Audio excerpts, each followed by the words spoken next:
첫 거래일 마켓 시그널 본격적으로 출발해 보도록 하겠습니다. 저는 진행을 맡은 조민재입니다. 이 뉴욕 증시가 현재 시각으로 31일 아쉽게도 나흘 연속 하락세로 이 하루를 마무리 지었습니다. 우리는 31일 잠시 이 거래가 쉬어갔지만 뉴욕 증시는 정상적으로 개장을 했었는데요. 결과적으로 보자면 다우 지수는 0.63%, 나스닥이 0.7%, 또 S&P 500도 0.74%. 사실상 크리스마스를 기점으로 해서 이 상승세가 꺾였습니다. 크리스마스 당시만 하더라도 S&P 500이 연간 20%대의 수익률을 바라보고 있었는데 결과적으로 2025년 기준 S&P 500은 16% 상승으로 조금은 막판 뒷심이 아쉽게 밀려났습니다. 이 과연 어떤 일들이 이 투심의 악화를 불러일으켰을지 잠시 후에 이어지는 이 브리핑 또 이 월가 시그널에서 김보경 앵커와 자세하게 살펴보도록 하겠고요. 오늘도 마켓 시그널 본격적으로 출발합니다.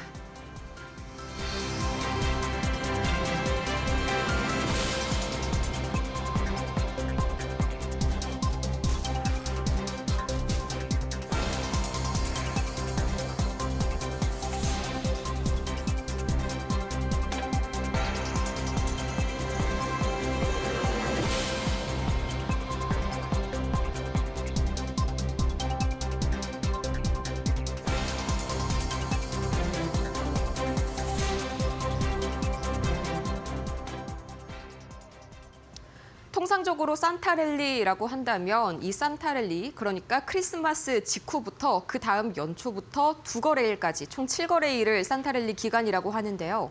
이번에는 그 랠리에 대한 기대감이 완전히 꺾인 모습입니다. 이 현재 시각으로 31일 뉴욕 증시 3대 지수가 나흘 연속 하락세를 이어가는데 다우 지수가 0.63% 하락했고요. 나스닥도 0.76% 고만고만하게 전반적으로 빠지는 그런 약세장이 형성됐습니다. 또 S&P 500 지수 역시 0.74% 다소 기술주들을 중심으로 아쉬운 흐름들이 나타났는데 과연 이날 이 마지막 거래일의 자금 흐름은 어땠을지 바로 히트맵 통해서 체크해 보시죠.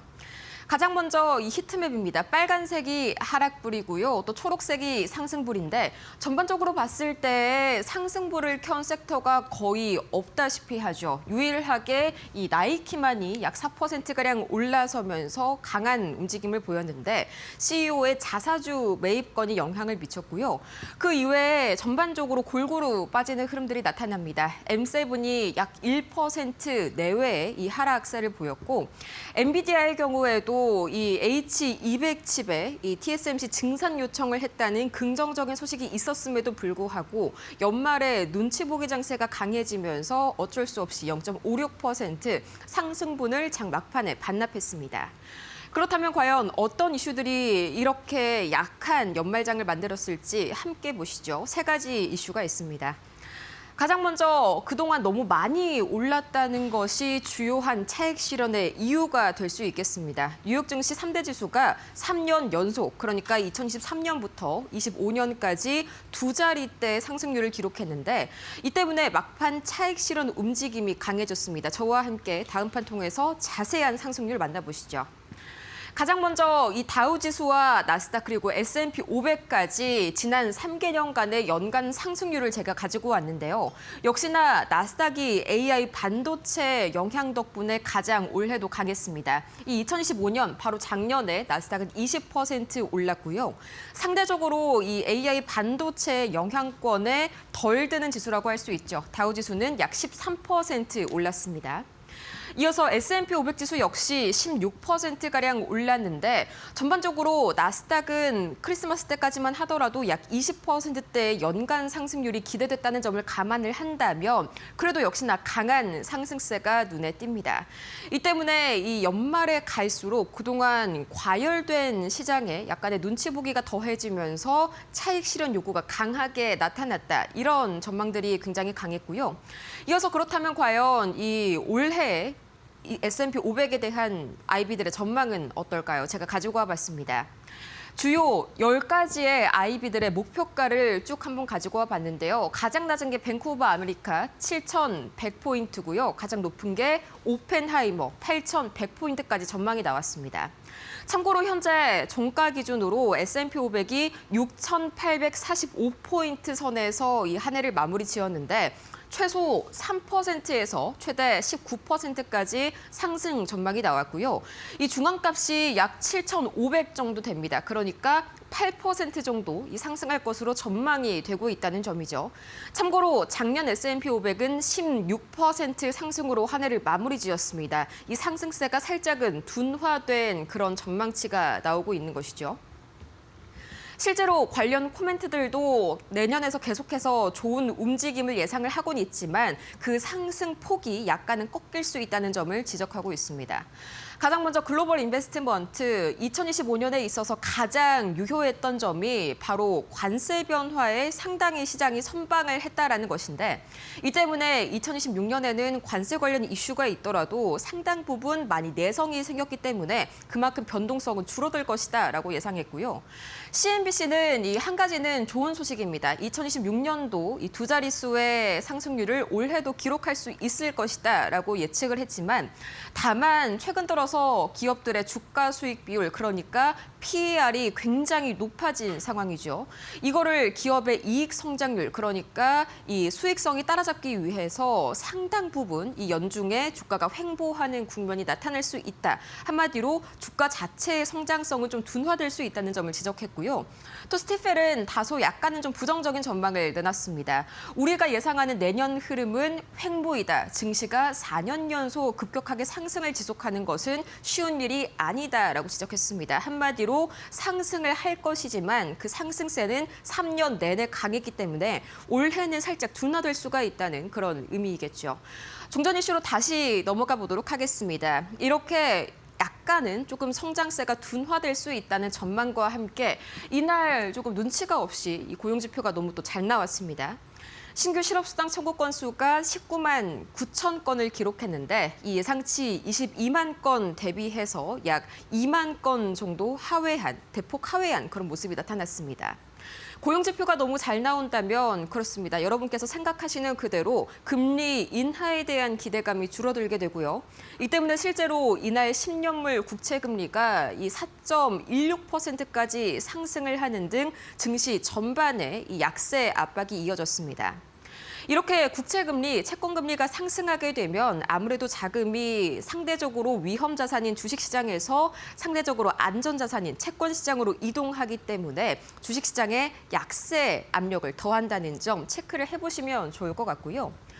또 이렇게 올해 약한 이 연말 약세장이 연출된 이후로 한 가지 굉장히 강한 뉴스가 이 분석이 됐습니다. 바로 이 시카고 상품거래소죠. CME 측에서 귀금속, 그러니까 금과 은, 백금, 팔라듐 이런 귀금속에 대한 선물 증거금을 또다시 일주일 만에 두 번째 인상시켰습니다. 쉽게 얘기해서 그동안 가지고 있었던 포지션과 동일한 포지션을 유지하기 위해서 더 많은 현금이 필요하다는 건데 이 때문에 이 현금을 마련하기 위해서 주식 투자자들이 이 주식 쪽에서 주식을 매도함으로써 현금을 마련했다. 이런 분석도 나왔습니다. 이게 연말 약세장을 촉발한 주요한 요인이라는 것이죠. 실제로 이 발표가 나온 직후에 이게 1월 2일부터 새롭게 또 인상된 이 증거금이 발효가 되는데 금 가격은 이 뉴스가 나온 직후에 이 최고가 대비해서 4.5% 빠졌고요. 은 가격은 무려 13.5%가량 급락하는 흐름이 나타났습니다. 그렇다면 과연 이 특징주들은 어떤 이슈를 가지고 왔을지 오늘은 이 M7 위주로 살펴보시죠. 가장 먼저 이 구글과 엔비디아는 상대적으로 좀 방어를 해줬고요. 메타는 거의 1%에 가까운 낙폭이 나왔습니다. 이 미국령 버지니아 아일랜드의 이 국무장관이 메타를 대상으로 사기 광고 그리고 아동 보호에 소홀했다는 혐의로 소송을 제기했기 때문인데 이 때문에 메타의 주가 계속해서 1% 가까운 약세로 이 1년을 마무리 지었고요. 이어서 구글은 그나마 M7 중에서 약보합권에 머물면서 약간 방어하는 모습이 나타났습니다. 이 구글 웨이모가 라스베가스에서 동승자를 태운 이 자율주행 테스트를 개시할 것이다. 이런 보도가 나오면서 긍정적인 이 투심 회복에 영향을 미쳤고요. 엔비디아도 0.5% 상대적으로 봤을 때 방어하는 그런 움직임이 나타났습니다. 이 중국의 수요가 급증하면서 특히나 엔비디아의 H200 칩에 대해서 증산 요청을 이 TSMC 측에 했다는 보도가 크게 영향을 미쳤습니다.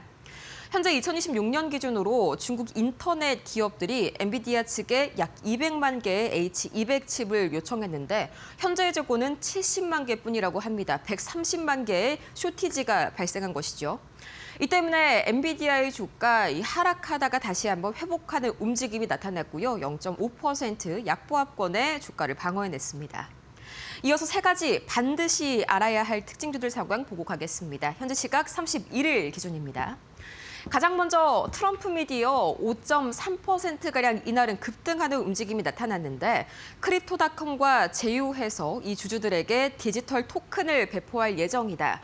주주당 1개의 토큰이 이 배정이 될 예정이고요. 이번 토큰은 현금성 자산은 아니고 그 내에서 뭔가 이벤트에 참여하고 베팅을 하는 데 사용되는 토큰이라는 그런 보도가 이어졌습니다. 이어서 나이키 다시 한번 주가가 이 실적 부진을 딛고 반등에 성공했는데요. 바로 지난주에는 이제 애플의 팀 쿡 CEO가 자사주를 매입했다는 소식이 영향을 미쳤지만 이날은 나이키 CEO 자체부터 이 자사주를 100만 달러어치 매입했다는 소식이 긍정적인 영향을 미쳤습니다. 이 CEO들이 이렇게 내부자 매수를 하게 된다면 그만큼 자신의 경영에 확신이 있다는 의미로 읽히기 때문에 주가에 당연히 호재로 작용할 수밖에 없고요. 나이키 4% 강세로 마무리 지었습니다. 이어서 대표적인 군용 방산 드론 기업이죠. 온다스 홀딩스도 이날 8.5%가량 급등했는데 이 자율항공과 지상로봇 기술과 관련해서 1,000만 달러의 계약을 수주했다는 소식이 긍정적인 영향 미쳤습니다. 그렇다면 과연 지금 시각 매크로 지표 흐름들은 어떻게 나타나고 있을지 가장 먼저 국제유가부터 살펴보도록 하시죠. 국제유가는 0.02% 다시 한번 반등하면서 배럴당 57달러 선 막 지나가고 있습니다.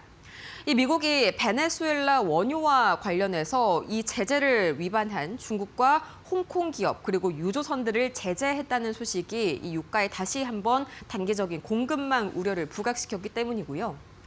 원달러 환율은 다시 한번 1,450원 선 향해서 가고 있습니다. 6원 가까이 올라섰는데 역시나 이 1,400원대가 뉴 노멀이 된 요즘입니다. 이 수출입은행이 2026년 그러니까 올해 연말의 환율이 역시나 1,400원대로 지속될 것이다라는 전망을 내놨는데 이 때문에 금리 하락 가능성은 상당히 제한적이라고 봤고요. 이 연말 들어서 GDP 상승세는 1% 후반대가 될 것이다라고 기존과 비슷한 입장을 유지했습니다. 이어서 비트코인 가격은 0.73% 상승하면서 이 8만 8천 달러 선, 여전히 9만 달러 선을 넘지 못한 채로 이 한 해를 마무리 지었고요. 마찬가지로 지금 이 시각도 비슷한 흐름이 이어지고 있습니다. 이 3년 만에 비트코인 수익률이 마이너스를 기록을 했는데 10월 달에 대규모 청산 사태가 상당히 큰 영향을 미쳤었죠. 이 때문에 작년 연초 대비해서 벌써 7%가량 하락한 비트코인 가격이고요. 이어서 금과 은 가격은 대폭 하락했습니다. 금의 경우에는 바로 지난주에 연중 최고치 온스당 4,550달러 선을 넘어섰는데 다시 한번 CME, 이 시카고 상품거래소 측에서 귀금속 관련 증거금을 2차례나 일주일 간격으로 인상하면서 금, 은 가격은 되돌림을 보였습니다. 지금 이 시각 금 가격은 선물 기준으로 온스당 4,300달러 선 중반대 지나가고 있고요. 다만 연말 들어서는 이렇게 급격한 급락세를 나타냈지만 한 해 기준으로 봤을 때는 굉장히 많이 오른 금입니다. 연간 기준으로 64% 상승하면서 거의 70년대 이후로 최고의 한 해를 기록한 금과 은입니다. 은 가격 역시 거의 2배 가까이 올라섰죠. 이어서 브리핑 때 말씀드렸던 것과 같은 맥락으로 이 고용지표가 견조하게 나오면서 국채금리는 반등세를 보였습니다. 현재 미국채 10년물이 4.17%를 넘어섰고요. 또 마찬가지로 미국채 2년물 역시 다시 한번 3.5%대를 향해서 달려가고 있는 현재 상황입니다.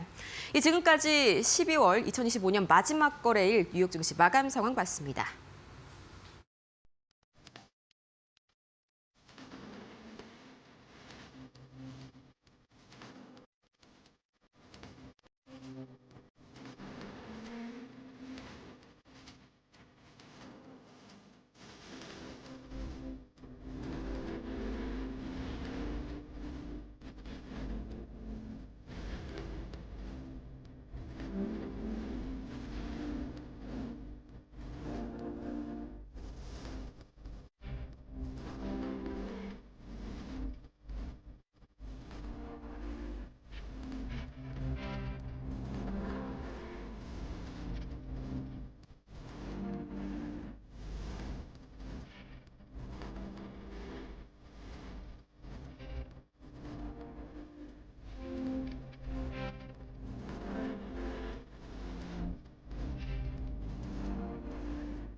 네, 글로벌 증시가 보내는 월가의 신호를 알아보는 시간이죠. 월가 시그널 출발합니다. 첫 번째 소식입니다. 뉴욕 증시가 위험 회피 속에 2025년 마지막 거래일을 하락으로 마감했습니다. 미국 3대 지수는 나흘 연속 약세를 보이면서 연말을 조용히 마무리했습니다. 다우 지수는 0.63% 하락했고 S&P 500은 0.74%, 나스닥 지수는 0.76% 각각 밀렸는데요.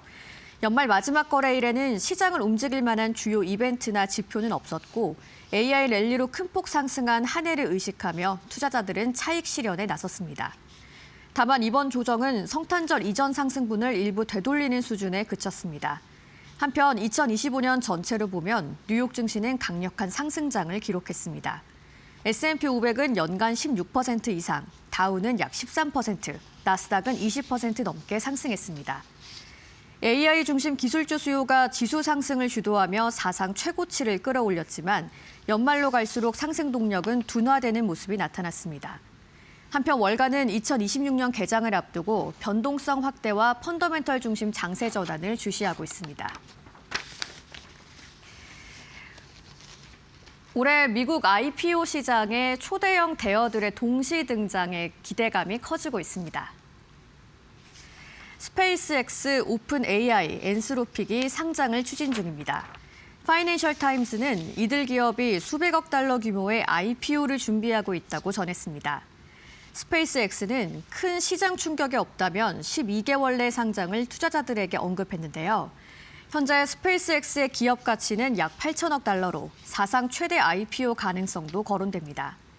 한편 오픈AI는 기존 5천억 달러에서 7,500억 달러 이상 가치 평가를 논의 중인 것으로 알려졌습니다. 엔스로픽 역시 3천억 달러 이상을 목표로 상장 준비에 착수했습니다. 이들 세 곳만으로도 최근 1년 미국 IPO 전체 조달액을 뛰어넘을 전망입니다. 투자은행과 벤처캐피털 업계는 역대급 수수료 시장을 기대하고 있는데요.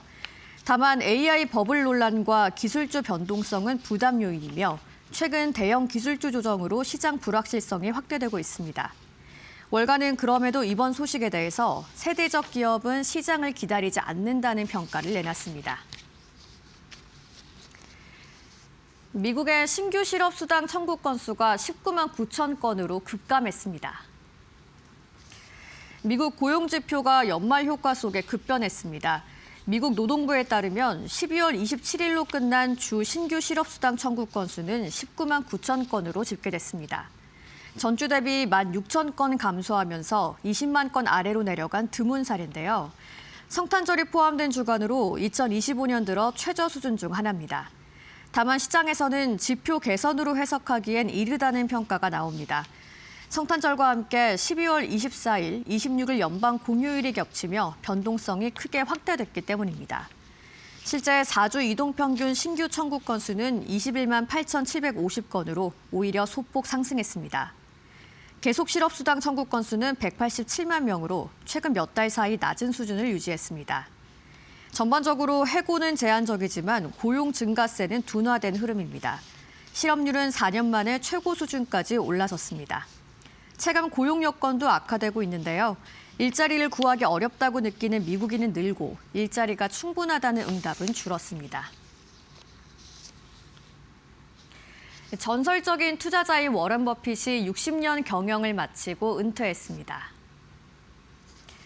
버핏은 예고대로 2025년 말 버크셔 해서웨이 CEO 자리에서 물러났습니다. 새해인 1월 1일부터 후계자인 그레그 에이블이 CEO로 공식 취임했는데요. 버핏은 1965년 부실 직물 회사를 인수해 연매출 약 4천억 달러 규모의 지주사로 키웠습니다. CEO 재임 기간은 무려 60년, 오마하의 현인이라는 별명을 남겼습니다. 버핏은 회장직은 유지하면서 당분간 경영 자문 역할을 이어갈 계획입니다. 그가 회사를 인수한 이후 버크셔 주식 누적 수익률은 약 610만 %로 추산됩니다. 같은 기간 S&P 500 수익률인 4만 6천 %를 압도적으로 웃도는 수치인데요. 대표 포트폴리오는 애플, 아메리칸 익스프레스, 코카콜라 등으로 버핏은 기업 내재 가치에 집중하는 가치 투자 철학의 상징으로 평가받습니다. 잘 아는 것에만 투자하라는 원칙은 글로벌 투자 격언이 됐습니다. 월가는 이제 버핏 이후에 버크셔를 주시하고 있는데요. 한편 버핏이 CEO로 재직한 마지막 날 버크셔 A주 주가는 전장보다 0.1% 하락한 75만 4,800달러, B주는 0.2% 내린 502.65달러로 각각 마감했습니다. 글로벌 증시가 보내는 월가의 신호들 알아봤고요. 신일섭 위원과 함께 자세하게 분석해 보겠습니다.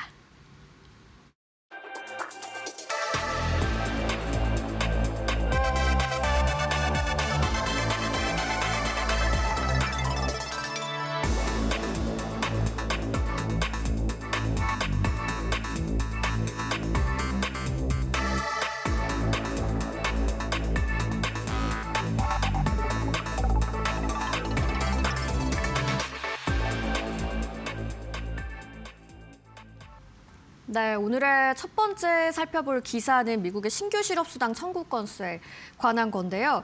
이야기 나누기 전에 먼저 위원님 새해 복 많이 받으세요. 예, 새해 복 많이 네. 받으십시오. 네, 주간 실업수당. 못해가지고 멘트를 네. 그냥 일반적으로 했습니다. 네, 또 새해 첫 방송이다 보니까. 네. 미국의 주간 실업수당 청구 건수 수치가 급락했습니다. 심지어 20만 건까지 깨진 모습이에요. 근데 저 타이틀 잘 달았네요. 왜냐면 제가 검색하다 보니까 네. 어떤 뉴스에서 고용 시장이 회복됐다는 신호로 받아들인다 이 뉴스가 하나 있더라고요. 네. 그러니까 이게 그쵸, 당연히 실업수당 청구 건수가 떨어졌으니까 실업자가 없네? 고용 시장 회복의 신호인가? 그럴 수 있죠. 그렇게 해석할 수도 있죠. 그쵸. 네. 근데 이제 저걸 너무 단편적으로 그렇게 해석을 해버린 거죠. 근데 이상기류라고 표현을 하니까 아주 좋은 지금 타이틀인 것 같아요. 네. 제가 보기에.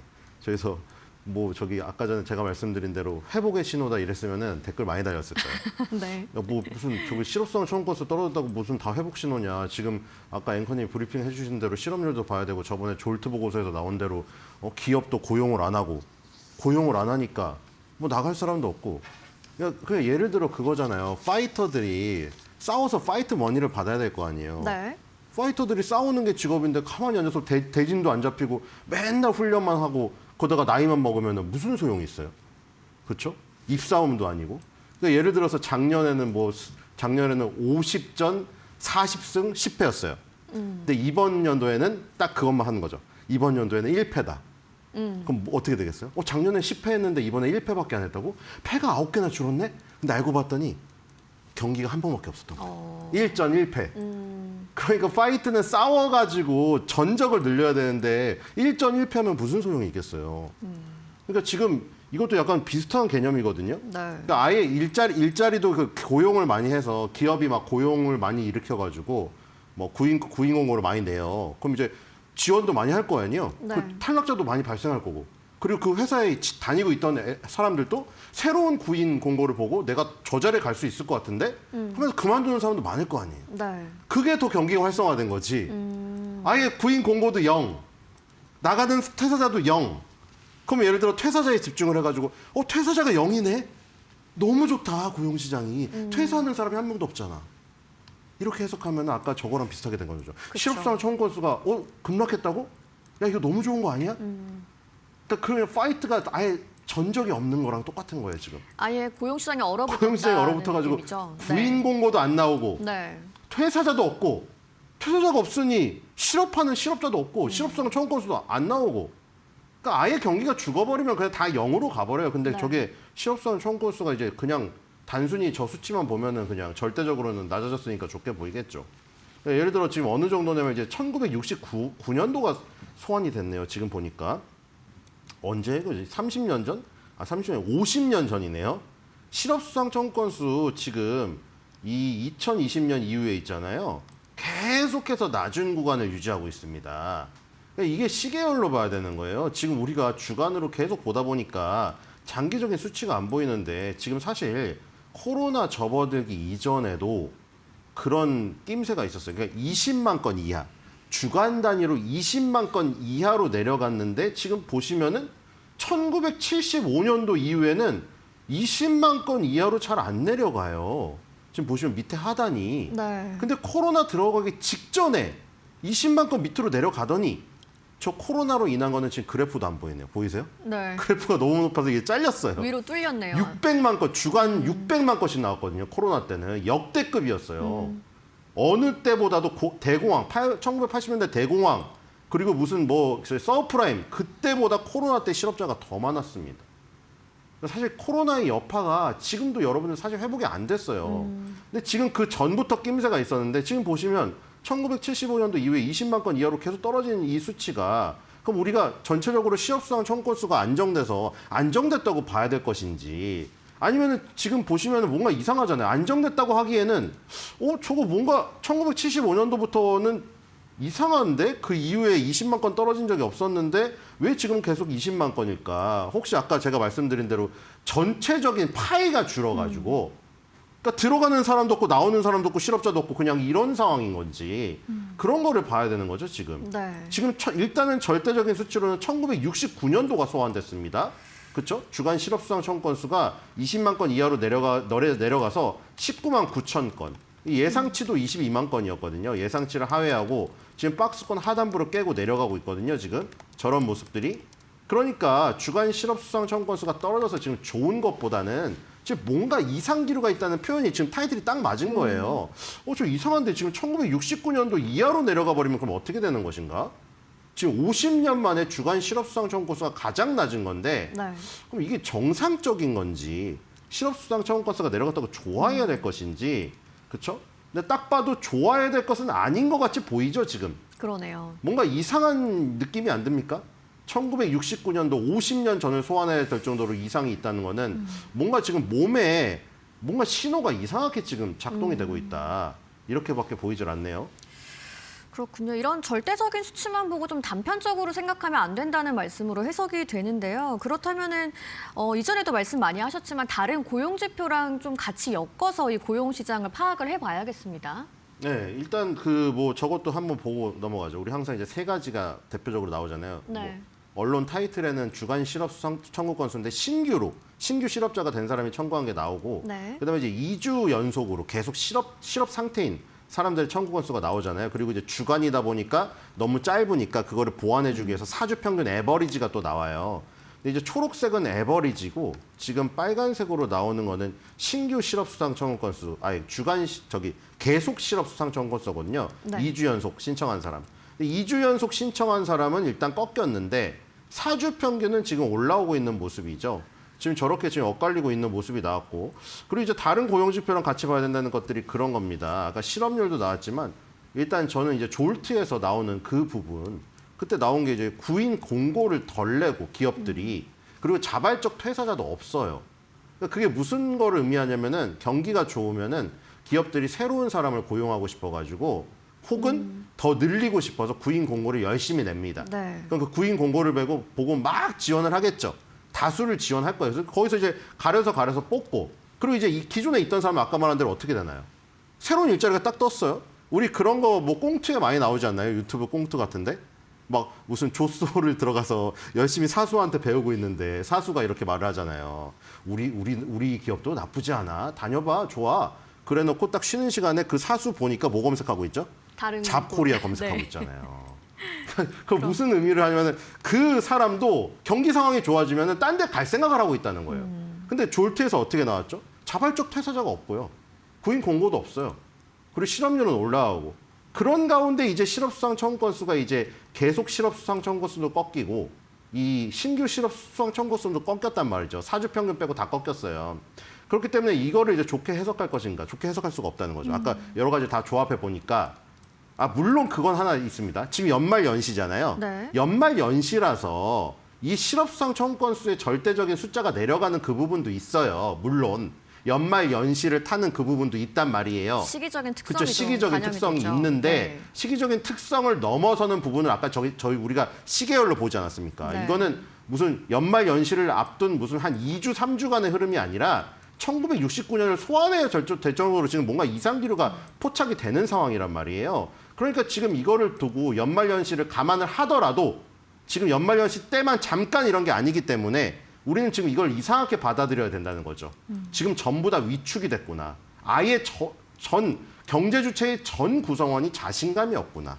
기업도 자신감이 없고 지금 구직자도 자신감이 없고 다 자신감이 없는, 직원도 자신감이 없고 자신감이 전반적으로 지금 떨어진 상황 속에서 이런 수당이 나온 것이다. 청구 건수가. 이렇게 생각을 하셔야 될 것 같습니다. 네, 고용도 없고 해고도 없고 퇴사도 없는 좀 얼어붙은 노동시장에 대한 이야기 살펴봤습니다. 이어서 두 번째 기사도 한번 다시 살펴보시죠.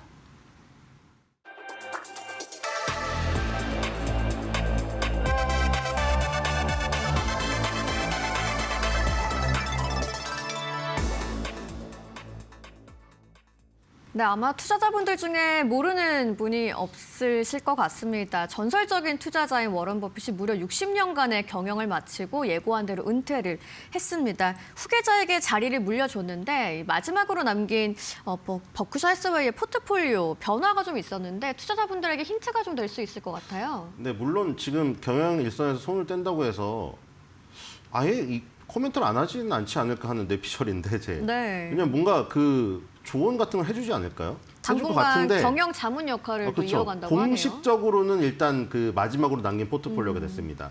3분기까지가. 왜냐면 우리가 파악할 수 있는 거는 13F라고 이제 그 한 네. 45일 후에 나오는 걸로 파악할 수밖에 없거든요. 지금 하고 있는 매수 매도는 알 수가 없어요. 알 수가 없는데 최종적으로 남긴 게 이제 지난해죠, 이제. 지난해 3분기까지의 흐름이거든요. 근데 일단 이거를 떠나가지고 이제 그 버핏이 저희 할아버지는 아니지만 네. 너무 지금 좀 이제 조금씩 눈물이 고일 것 같아요. 이제 조금 있으면은 좀 안타까운 상황이 발생될 수도 있고 지금 코카콜라랑 같이 무덤에 묻힌다고 했는데 정말 그 장면이 정말 송출이 되면 저는 울 것 같아요. 아, 네. 그럴 것 같은데 어쨌든 좀 어떻게 130살 정도까지 사셨으면 네. 하는 바람이고 자 어쨌든 마지막에 남긴 거를 보니까 마지막에 남긴 건 사실 가장 큰 게 구글이거든요. 네. 여기는 지금 구글을 안 써놨는데 구글이 가장 큰 어떤 그 변화가 아닌가 이런 생각이 들어요. 왜냐하면 찰리 먼거가 살아있을 때 그 주주총회에서 그때 그 얘기 했거든요. 놓친 투자 중에 아까운 거 투자 얘기했을 때 구글 얘기했었고 코스트코도 얘기했었거든요. 그래서 둘 중에 하나 나중에 사는 거 아니야 했는데 코스트코는 안 샀는데 구글을 샀더라고요. 네. 근데 이제 구글 같은 경우가 지금 물론 제가 이 여러 가지 댓글들을 봤는데 뭐 구글 같은 회사가 무슨 뭐 알바를 고용하진 않겠죠. 왜냐하면 댓글이 너무 압도적인 게 그러니까 저는 사실 지금 제미나이보다 챗 GPT를 쓰고 있어요. 근데 챗 GPT에 대한 여론이 이렇게 안 좋은지 제가 주말에 검색해 보면서 알았거든요. 좀 연휴에 네. 검색해 봤는데 너무 안 좋은 거예요. 뭐 그게 제일 다수더라고요. 챗 GPT가 말을 너무 안 듣고 자기가 맞다고 판단한 거를 계속 정답이라고 우기는 바람에 뭐 입에 담지 못할 욕을 한 적도 있다. GPT한테. 그리고 욕 던지고 제미나이로 갔다고 하는 사람들이 많길래 아 결국에는 구글이 그동안 쌓아온 어떤 엄청난 그 빅데이터들 있잖아요. 네. 구글은 뭐 위성도 있고 검색이 있고 유튜브가 있으니까 그 쌓아놓은 게 엄청나게 많았을 거 아닙니까? 그걸로 엄청난 학습량을 가져온 다음에 지금 추론 부분에서 챗GPT가 한계에 부딪힌 게 아닌가.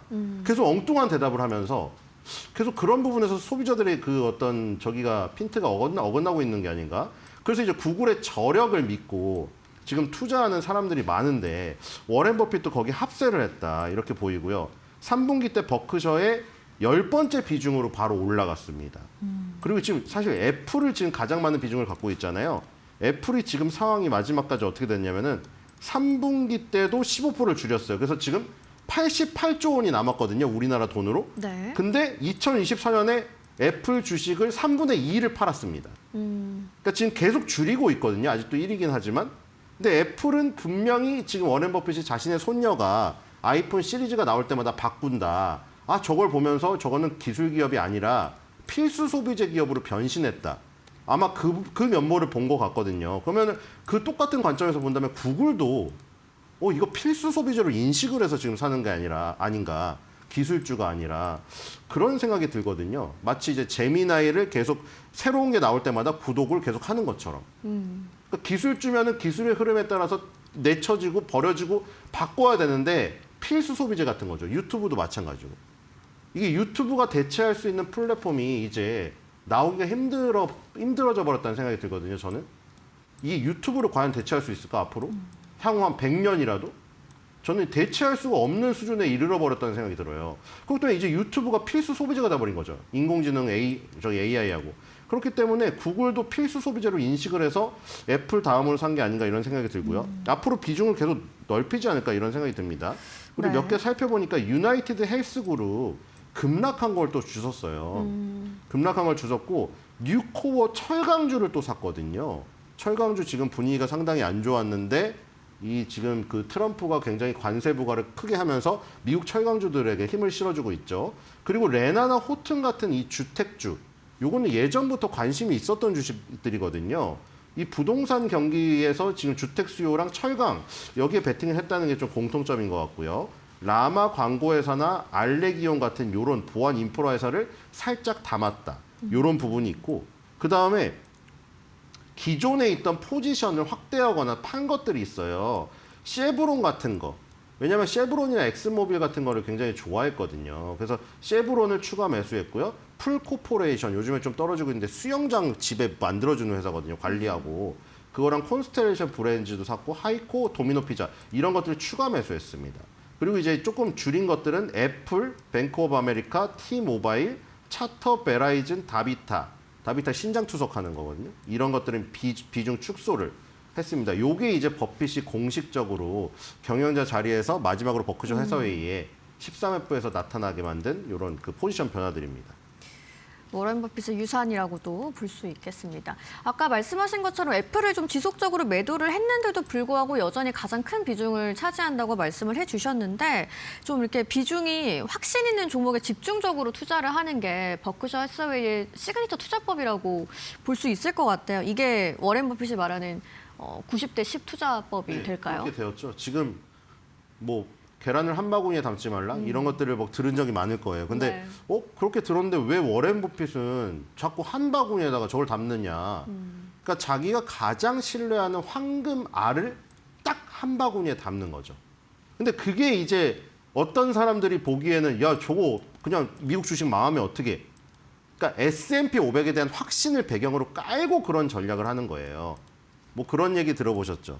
워렌 버핏 농도 한국 주식 오면 안 된다. 뭐 요즘에 한국 주식이 좋긴 합니다만 요즘은 좋죠. 그런 네. 얘기가 한동안 댓글에 항상 있었어요. 그리고 이제 워렌 버핏도 실제로 자기가 가장 행운아인 것은 미국에서 미국인으로 태어난 것이라는 말을 한 적이 있거든요. 네. 그렇기 때문에 그런 S&P 500의 장기적인 이 그 수익의 어떤 확신 이거를 배경으로 해서 90대 10의 전략이 있다. 90대 10이 뭐냐면 90이 주식이에요. 10이 채권이고. 그러니까 어떤 사람이 보기에는 야 워렌 버핏이라는 세계적인 투자자가 저렇게 몰빵을 했다고? 그거 그냥 운이 좋아서 그런 거 아니야? 여러분들 근데 운이 뭐 한 10년이어도 긴 거 아닌가 그런 생각이 듭니다. 이 정도면은 그쵸 운으로 말할 수가 없겠죠. 네. 그리고 S&P 500이 인플레이션 이전 연평균 약 10%의 안정적인 장기 수익률을 제공해온 상태고 그래서 이제 90%를 주식에 배분하는 거에 대해서 불안해하는 사람들에게 인덱스 펀드가 제공하는 분산 투자와 그 회사의 질과 규모의 위험이 제한된다 이렇게 말했는데 이게 중요하죠. S&P 500에서 예를 들어서 상장 폐지가 당해서 퇴출이 되면 S&P 500에서 빠지죠. 하지만 S&P 500은 없어지지 않습니다. 거기에 새로운 종목이 추가되겠죠. 그러니까 그것 자체로 그 상품 자체가 이미 해지를 해주기 때문에 주식의 90%라는 그 숫자에 비해서 위험성이 높지 않다 이렇게 판단을 하는 것이고 그다음에 이제 수수료 이 부분이거든요. 수수료가 많이 절약된다 이렇게 지금 얘기를 하고 있어요. 그리고 이제 제일 중요한 건 저거 같아요. 스트레스 감소. 왜냐면 예전에 그런 비유 든 적이 있었거든요. 산속에 갔는데 나무꾼들이 막 술을 권해서 술을 마셔버린 거예요. 술을 마셔서 잠이 들어버린 거죠. 그래서 그 젊은 나무꾼이 이제 늙은 그 사람이 돼서 깨어났더니 자기가 다 노인이 돼 있는 거예요. 네. 그런데도 안정적으로 투자할 수 있는 게 S&P 500이라고. 그렇게 얘기를 했기 때문에 스트레스 감소인 거죠. 우리가 사실 뭐 수면 매매법이라고 요즘에 유튜브에 뭐 재미식으로 올리는 사람도 있더라고요. 뭐 이틀 동안 자고 일어났는데 옆에 막 그래프 막 올라가 있고 뭐 그런 거 있죠. 근데 그것도 하루 이틀 맞으면은 운 좋은 거지. 그것도 평생 맞을 수 있겠어요. 편하게 잘 수가 있겠나요? 내가 돈이 많이 투자되면 투자할수록 불안해서 잠을 못 자잖아요. 화장실 갈 때도 매매 그 화면 들고 가잖아요. 근데 그거는 할아버지 될 때까지 자고 일어나도 편안하다. 이건 정말 스트레스가 얼마나 없으면 저렇게 될 수 있을까. 이런 생각이 들고 S&P 500의 저런 장기 차트. S&P 500은 정말 꾸준히 상승을 합니다. 네. 그리고 S&P 500 자체의 상품은 없어지지 않고요. 그렇기 때문에 S&P 500에 그냥 베팅하는 것만으로도 굉장히 안정적이라는 거죠. 그래서 90대 10, 이 S&P 500 인덱스의 90, 그다음에 단기 채권의 10 하는 게 전혀 부담스러운 투자법이 아니다. 이렇게 해왔고 항상 이렇게 투자를 해왔습니다. 뭐 전 세계 투자자들의 구루라고 부를 수 있는 분이다 보니까 이렇게 90%는 주식형 인덱스 펀드, 10%는 안전자산 투자하는 전략이 워렌 버핏이 운으로만 이런 자리에 간 거라고 생각하는 분은 없으실 것 같아요. 한 예로 갑작스러운 위기로 주가가 급락했을 때 이 확신의 집중 투자를 통해서 수익을 낸 일화가 있잖아요. 아멕스. 네, 아메리칸 익스프레스 카드 아직도 지금 이 순위 3위인가? 3위 안에 있죠. 지금 아메리칸 익스프레스 카드가 옛날에 샐러드 오일 스캔들이라고 있었거든요. 뭐냐면은 아메리칸 익스프레스가 그 창고를 담당하는 회사를 용역을 줬어요. 창고 담당 관리 회사를. 네. 그 창고 관리 회사가 샐러드 오일을 많이 보유하고 있는 것으로 판단하여 그렇게 보고를 했어요. 그래가지고 아메리칸 익스프레스가 카드 대출을 해줬습니다. 근데 알고 봤더니 그 창고에 샐러드 오일이 하나도 없었고 그 오일통에 뭐가 들어있었냐면 바닷물을 가짜로 채워놓은 다음에 그 드럼통 이만큼 있으니까 우리 대출해달라고 해서 아메리칸 익스프레스가 사기에 속았어요. 그래서 그게 알려지면서 아메리칸 익스프레스 카드가 주가가 폭락을 했습니다. 네. 그때 워렌 버핏이 저거는 아메리칸 익스프레스의 근간이 무너진 게 아니라 이 일시적인 사건 때문인 것이다. 요것만 잘 넘어가면 된다고 하면서 그 자리에서 대주주에 오릅니다.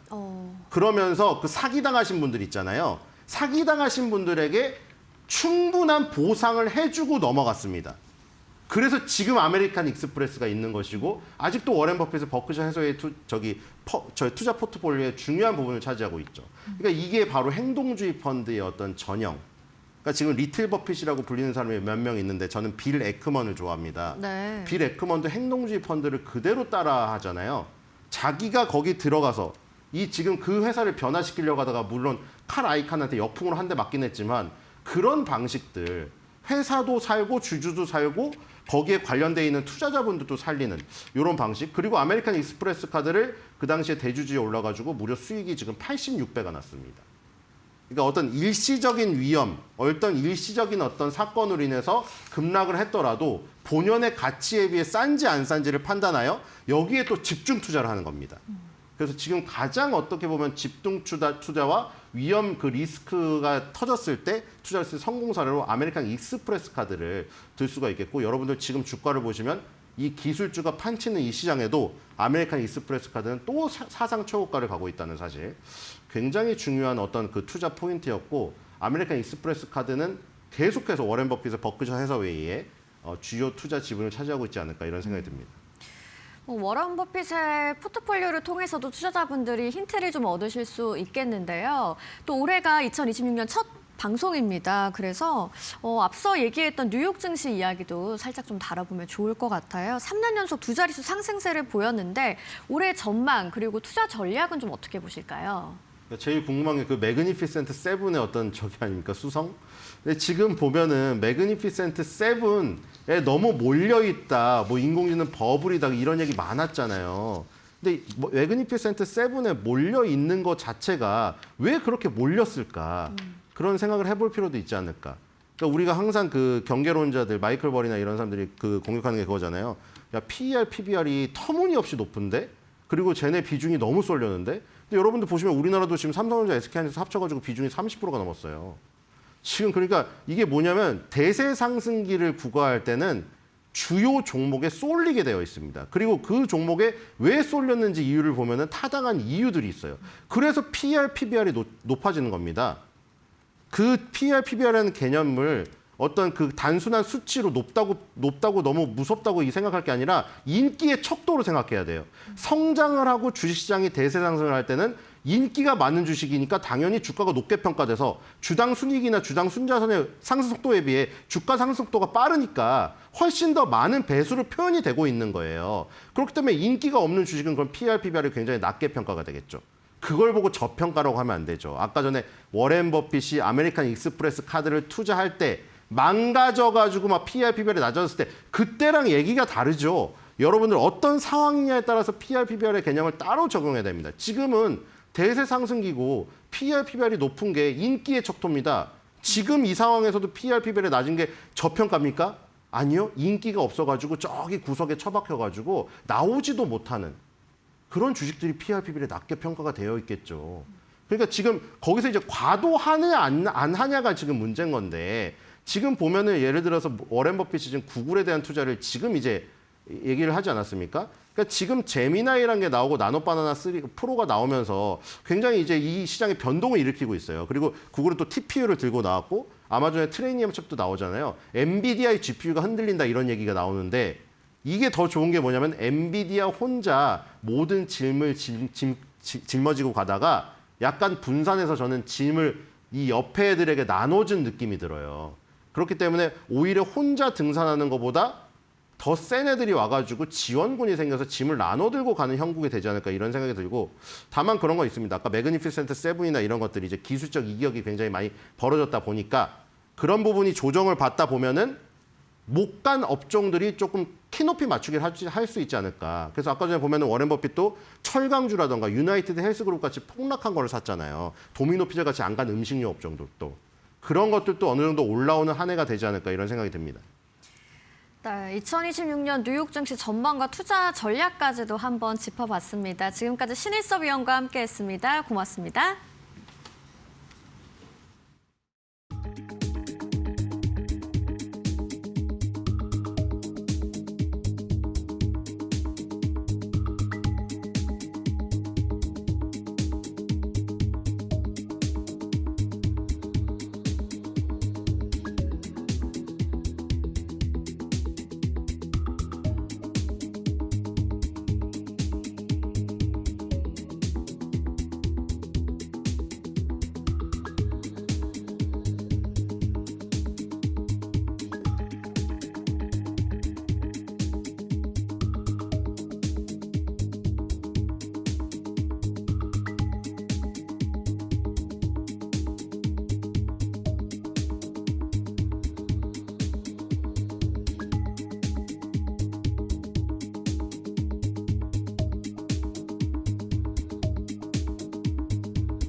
외신에서 주목하는 국내 기업과 이슈에 대해서 알아보는 시간입니다. 숨겨진 투자 정보를 드리는 히든글로벌, 오늘도 조호진 타키온 대표님과 함께합니다. 어서 오세요. 예, 안녕하세요. 네, 오늘 첫 번째 외신 기사부터 한번 만나보시죠.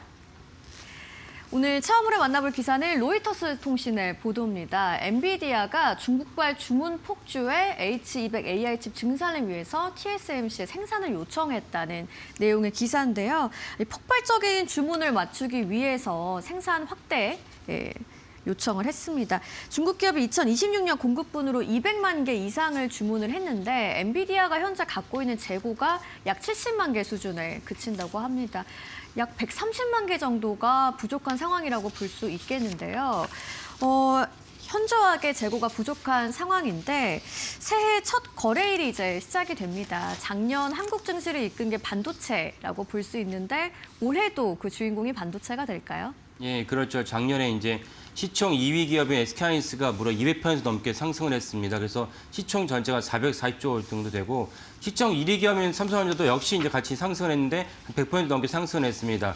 그 모든 거는 이제 미국에서 불어닥치는 AI 혁명. AI는 언제나 근간에 이제 반도체가 필요하기 때문에 반도체야 이제 수요가 많아지고 근데 공급은 그만큼 늘 수가 없었습니다. H100이라는 거는 H 시리즈, 루빈 시리즈, 블랙 시리즈라는 거는 단순하게 수요를 공급을 늘릴 수가 없거든요.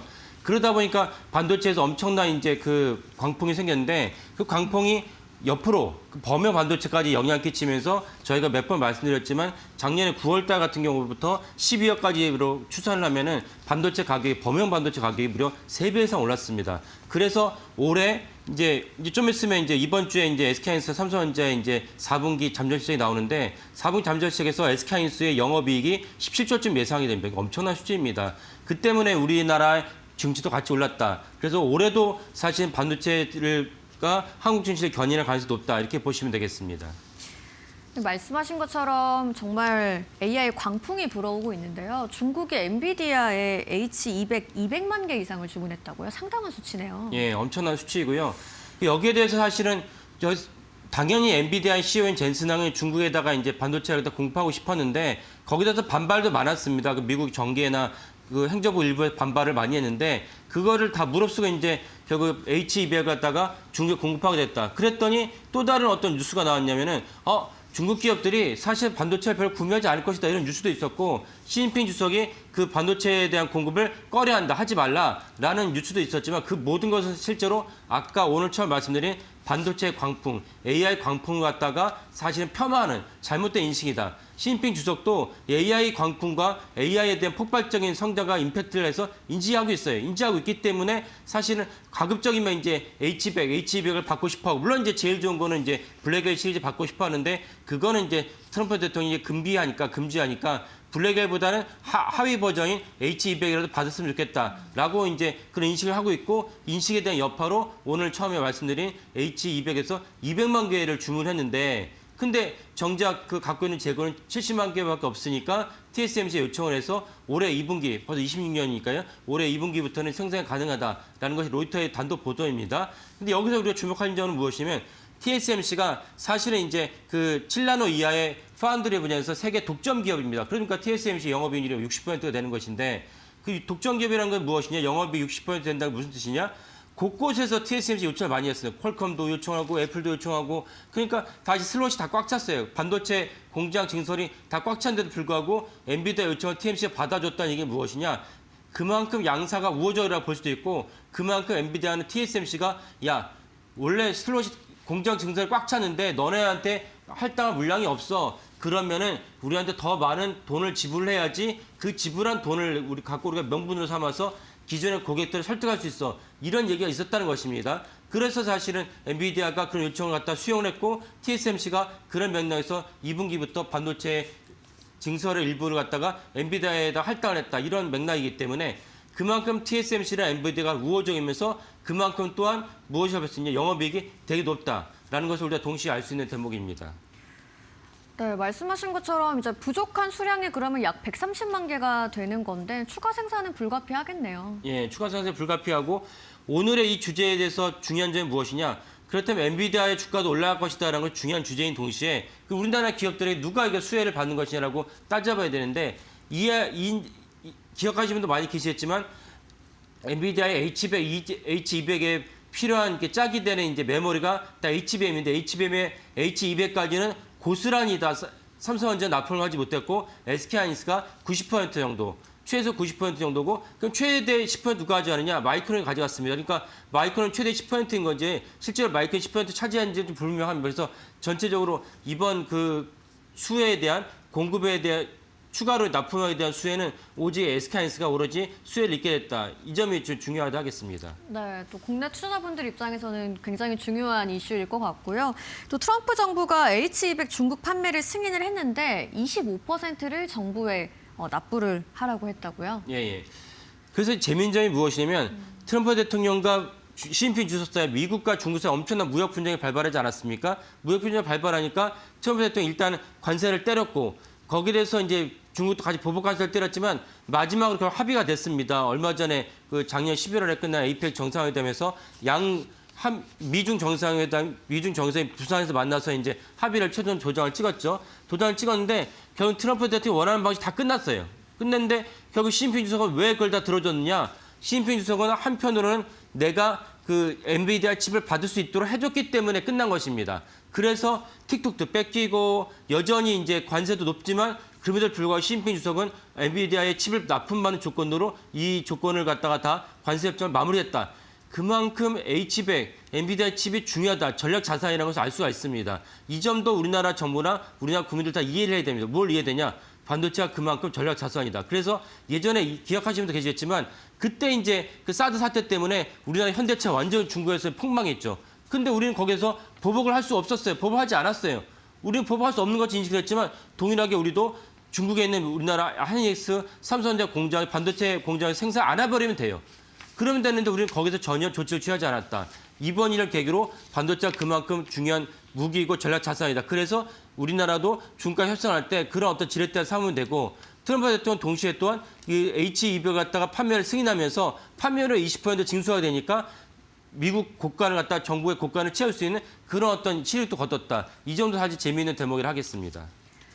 네, 말씀하신 것처럼 엔비디아의 H200이 이제 단순한 반도체를 넘어서 미중 협상의 지렛대가 되고 있는 모습입니다.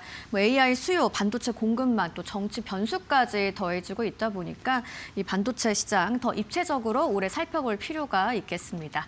이어서 두 번째 외신 기사도 바로 살펴보겠습니다. 두 번째 기사도 로이터스 통신의 보도네요. 현대차가 러시아 공장 재매입에 어려움을 겪고 있다는 얘기인데요. 바이백 옵션 만료가 임박했다라는 헤드라인의 기사입니다. 자동차 업계에도 또 다른 글로벌 리스크 뉴스라고 볼 수 있을 것 같은데 이 러시아 샹트베테르부르크 공장 재매입이 어려워졌다라는 이야기고요. 옵션 기한은 내년 1월에 만료하는 것이 임박해 있는 상황인데요. 전쟁이 아직 끝나지 않은 게 더 문제가 되고 있는 것 같아 여전히 좀 불투명한 상황이라는 이야기입니다. 우크라이나 전쟁과 제재 영향으로 현재로서 실행이 좀 어려운 건데 벌써 전쟁이 발발한 지 4년 가까이 돼가잖아요. 예. 국내 기업들에게도 좀 직간접적으로 영향을 많이 미치고 있는 모습인데 현대차가 특히 좀 크게 영향을 받는 모습이네요. 예. 그래서 그 러시아의 우크라이나 침공을 말미암아서 여러 가지 이제 피해가 많이 발생했지만 우리나라 기업 중에서 대표적으로 이제 그 피해를 직간접적으로 입은 기업은 현대차입니다. 현대차가 이제 그 피해를 많이 입어가지고 벌써 4년이 됐기 때문에 기억을 하긴 가물가물해지긴 했지만 그때 참 극적으로 그 중국에서 이제 그 동계올림픽 끝나자마자 그러면서 이제 러시아가 침공을 했습니다. 그러니까 그거는 아니 예정된 침공이 도대체 어디 있냐, 뭐 짜고 치는 거 아니냐라고 그 말이 나왔지만 그건 실제로 러시아 국민이 입은 피해 엄청난 폭격을 갖다 생각하면 짜고 치는 고스톱은 아니었고 그만큼 시진핑 주석이 푸틴 대통령을 설득을 했든지 뭐 이모저모로 이렇게 그 당근을 제시했든지 푸틴 대통령이 뭔가 이렇게 전쟁에 대한 발발점을 유의했다라고 볼 수 있습니다. 그래서 4년이 지났는데 4년이 지나다 보니까 우리나라가 가장 피해를 입은 현대차 공장도 그때 이제 어떤 이제 피해를 입었냐면은 러시아가 전쟁을 갖다가 무리하게 야만적인 전쟁이죠. 명분 없는 전쟁을 갖다 일으키니까 서방이 제재를 취했는데 처음부터 무기 공습을 하거나 적극적으로 하기보다는 가장 간단하면서도 러시아에게 제재를 취할 수 있는 방법이 무엇이냐. 러시아에 들어가는 모든 물품을 다 끊어버렸어요. 끊어버리다 보니까 현대차의 상트페테르부르크에 있는 현대차에 있는 공장에서 부품 조달이 좀 어려워졌습니다. 어려워지다 보니까 현대차가 버티다가 공장을 매각하기로 했다. 이것이 이제 그 당시에 입은 가장 큰 피해입니다. 이 때문에 사실은 현대차에서 난처한 상황이 됐는데 난처한 상황이 사실 어떻게 이제 풀려가고 있느냐. 해서 이제 로이터가 이번에 중요한 단독 보도를 했습니다. 네, 이 매각한 가격이 정말 헐값에 넘겼다고 볼 수가 있을 것 같은데 좀 다른 대안이 없었던 거겠죠? 예. 그러니까 결국 이제 그 현대차뿐만 아니라 완성차들이 러시아에 있는 완성차 공장에 동일한 어떤 어려움을 겪으니까 부품이 없으면 만약에 2,000개의 이제 부품에서 하나만 없어도 완성차를 갖다 만들 수 없지 않습니까? 그러다 보니까 사실은 현대차뿐만 아니라 뭐 폭스바겐, 토요타 등도 동일한 어떤 어려움을 겪었습니다. 그래서 현대차가 내린 결정은 무엇이냐? 일단은 공장을 매각을 하자. 러시아에 있는 기업 매각을 합니다. 그래서 90셀라는 건 사실은 의미 없는 숫자이죠. 상징적인 숫자로 넘겼지만 그때 이제 현대차는 26년 1월까지는 다시 해당 공장을 바이백 살 수 있는 옵션을 넣었습니다. 근데 그때쯤이면 현대차는 전쟁이 끝날 줄 알았던 것이죠. 근데 전쟁은 끝나지 않고 여전히 난항을 거듭을 하고 있습니다. 이 때문에 사실 현대차 입장에서는 난처한 상황에 빠졌다는 것이 로이터의 보도입니다. 그래서 사실 현대차는 그 사이에 세계 3위 완성차는 됐지만 러시아의 그 엄청난 시장을 갖다가 잃어버리면서 다시 그 시장을 갖다가 진입하기는 좀 어렵지 않나 이런 상황이 직면하게 됐습니다. 앞서 말씀하신 것처럼 현대차 외에 다른 완성차 브랜드 좀 동일한 상황이라는 말씀이신 거죠? 예. 그래서 그때 이제 토요타랑 폭스바겐 같은 어떻게 아예 공장을 매각시키면서 바이백 조항을 넣지 않았어요. 근데 르노나 포드, 닛산 같은 경우는 바이백 조항을 넣었는데 바이백 시한이 2027년에서 29년으로 늦춰져 있습니다. 근데 현대차는 26년 1월이니까 작년 11월 마지막에 로이터가 이 보도를 하면서 내년이라고 얘기했지만 내년이 바로 올해 1월입니다. 그러니까 사실 현대차 입장에서는 난처한 상황이 됐고 불과 시간이 한 달밖에 남지 않은 상황입니다. 그러니까 현대차는 결정을 해야 되는데 결정을 한들 이 공장을 다시 사들인들 아까 봤을 때 서방 제재가 끝나지 않았으니까 자동차를 갖다 생산할 수 없는 그런 난처한 상황입니다. 그러니까 이 매입 시한을 26년 1월로 잡았다는 게 가장 좀 아쉬운 대목이겠습니다. 예, 그렇죠. 그러니까 아까 말씀드린 대로 벤츠나 닛산 등은 27년에서 29년 사이로 좀 네. 여유 있게 잡았는데 현대차는 왜 이렇게 낙관적으로 했는지 26년 1월에 잡았던 것이 아쉬운 대목입니다. 그래서 결국은 현대차가 로이터의 보도에 따르면은 현대차가 결국은 이 공장을 포기하지 않을까라는 수순을 밟지 않을까 싶습니다. 그렇다면 현대차 입장에서는 그 공장에 대해서 이미 재무제표에서 반영돼 할지라도 러시아라는 큰 시장을 갖다가 진입할 수 있는 거점을 갖다 잃어버리게 되니까 공장 하나 닫힌다는 건 큰일이지 않습니까? 인허가도 받아야 되고 그 부품에 대한 생태계도 다 밸류체인도 다 조성해야 되고 이런 점의 입장에서 현대차의 또 다른 경영 실수다라고 볼 수가 있겠습니다. 뭐 여러 완성차들이 내년에서 29년 사이로 잡은 것과 달리 현대차는 이제 올해 1월이니까 이제 금방이겠네요. 예. 그럼 현재 러시아 시장은 누가 좀 차지를 하고 있을까요? 예. 당연히 전쟁을 발발하니까 러시아 완성차 시장이 역성장을 했는데 역성장을 했지만 전쟁이 길어지면서 어느 정도 다시 시장이 안정화됐고 심지어 24년 기준으로는 23년보다 러시아 완성차 시장이 40% 늘어났습니다. 엄청난 시장의 성장세죠. 그래서 늘어난 시장이 183만 대 넘습니다. 우리나라 시장보다 훨씬 넘습니다.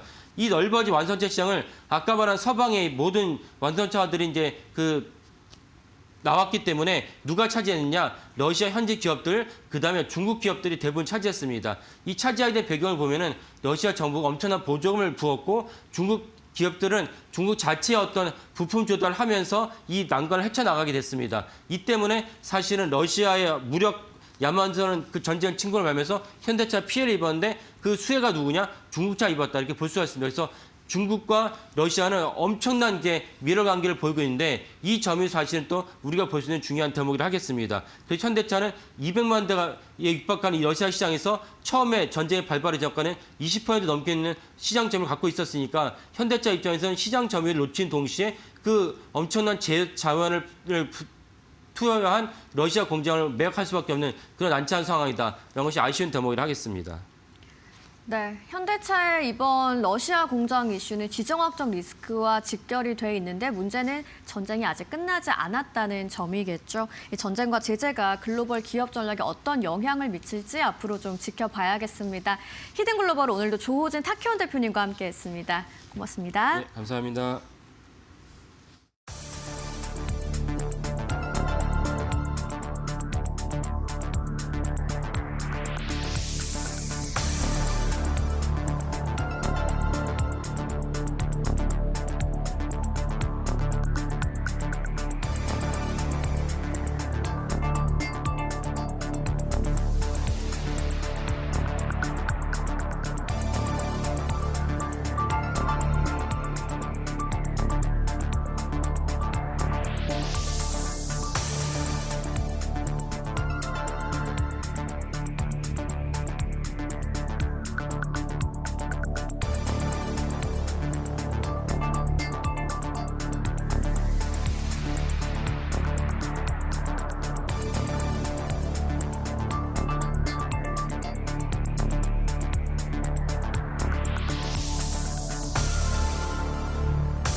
네, 시청자 여러분 안녕하십니까. 2026년 병우년 밝았습니다. 올해도 좋은 수익 내시면서 투자에 있어서 또 아주 좋았던 또 기억에 남을 그런 한 해가 되시길 기원하겠습니다.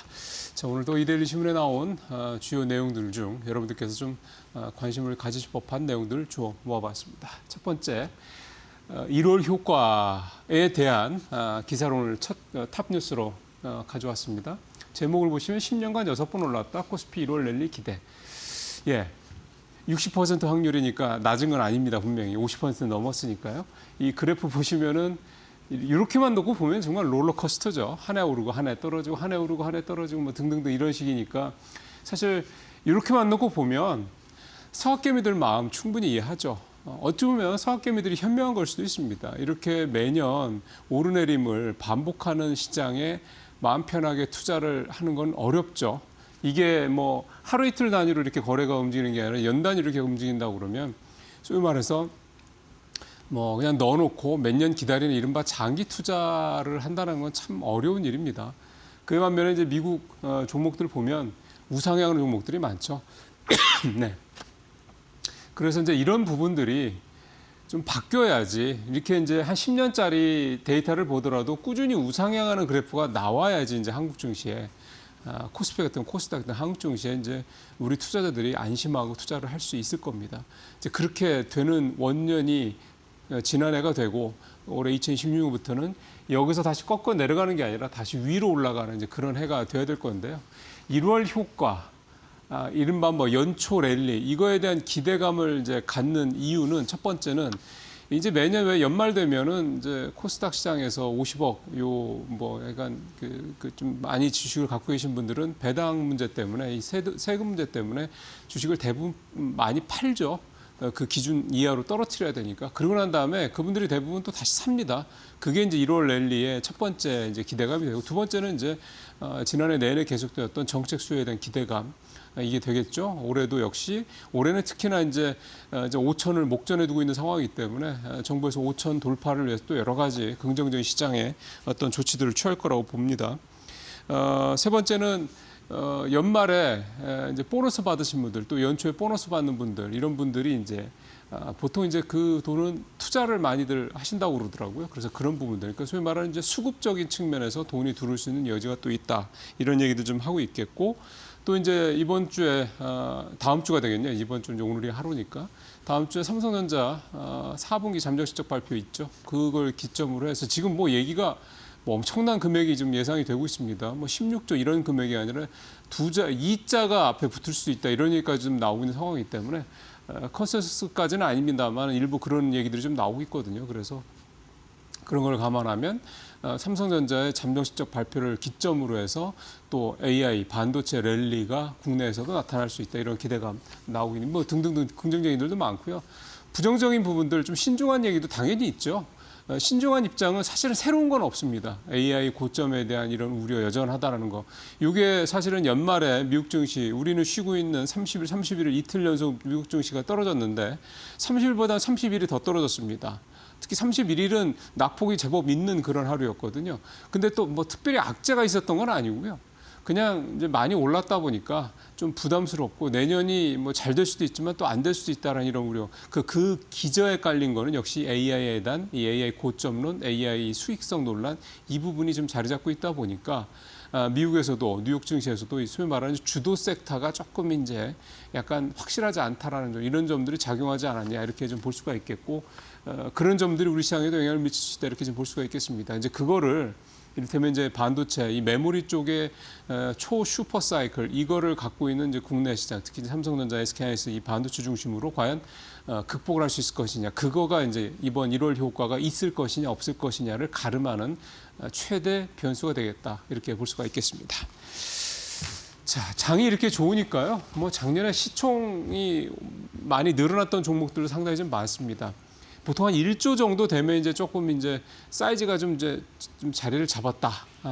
이렇게들 보통 얘기를 하니까 시총 1조 클럽에 가입한 종목들이 지난 1년 동안 76곳이나 늘었다.